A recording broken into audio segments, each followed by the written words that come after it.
பாராட்டு வாங்கி கொடுத்த ஒரு ஒரு ரோல். அதாவது இந்த இந்த இது வந்து ரவீனா அப்படின்ற என்னோட பேர் வந்துட்டு இந்த இடத்துல இருந்து தெரிய ஆரம்பிச்சது. எனக்கு நெறைய பாராட்டுகள் வந்தது அப்படின்னா ஆப்வியஸா ராட்சசன் மூவி தான் ஓகே. சொல்லணும். ஆக்சுவலி வந்து அந்த படத்துல வந்து நெறைய கேர்ள்ஸோட கேரக்டர்ஸ் இருக்கு இல்லையா? ஸோ ம். எனக்கு வந்து ராம் சார் தான் வந்து முண்டாசு பட்டு எடுத்தாரு. ம். முண்டாசு பட்டுல என்னோட அண்ணா நடிச்சிருக்கான். ஸோ எனக்கு ராம் சார் வந்து தெரியும். ஸோ ராம் ம். சார் இவரு டைரக்டர் அப்படின்றது மாரி நல்லாவே தெரியும் அவர.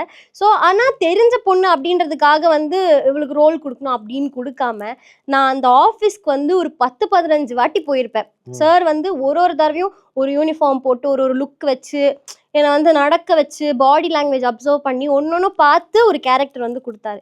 அப்போ வந்து சொல்லும்போது இந்த கேரக்டர் நீ பண்ணு, நீ பண்ணா கரெக்டா இருக்கும் அண்ட் உனக்கு ஏத்த அப்ளாஸ் வந்து கிடைக்கும் அப்படின்னாரு. ஸோ நான் ஃபர்ஸ்ட் வந்து அந்த செட்ல போய் அந்த சீன் வந்து நடிக்கிறேன். என்னை வந்து அந்த சார் வந்து அடிக்கிறாரு. ஸோ நான் வந்து அழுணும் அப்படின்னு அந்த சீன் நடிக்கும்போது நான் நடிக்கும்போது ஃபுல் சைலண்ட்டாக இருந்துச்சு. நடிச்சு முடிச்சதுக்கப்புறம் எல்லாருமே கிளாப் பண்ணாங்க. ஸோ ம். எனக்கு அது வந்து ரொம்ப ஹாப்பியாக இருந்துச்சு. ரொம்ப சூப்பராக பண்ண அப்படின்னு வந்து சொன்னாங்க. ஸோ நான் வந்து ரொம்ப ஹாப்பியாக இருந்தேன். அதே மாதிரி தியேட்டர்ல நான் வந்து மக்களோட உட்காந்து படம் பார்க்கும்போது, நான் வந்து அந்த விஷ்ணு ச விஷா ஐயோ! விஷ்ணு விஷால் சாரோட கைய புடிச்சு நிறுத்துற அந்த சீனுக்கு வந்து ஃபுல் தியேட்டரும் வந்து ஏ அப்படின்னு கிளாப் பண்ணாங்க. ஸோ எனக்கு வந்து ரொம்ப ஹாப்பியா ஃபீல் ஆச்சு. நீங்க ஃபர்ஸ்ட் பண்ண காஸ்ட் எது? நீங்க நடிச்ச நான் ஒரு ஃபர்ஸ்ட்டு நடிச்ச படம் வந்து கதை சொல்ல போறோம் அப்படின்னு ஒரு படம். So okay. சின்ன வயசுல கண்ணு தெரியாத ஒரு பொண்ணா வந்து அதில நடிச்சிருப்பேன். ம். அந்த படமே வந்து ஃபுல்லா சின்ன பசங்கள வச்சு தான் கதை.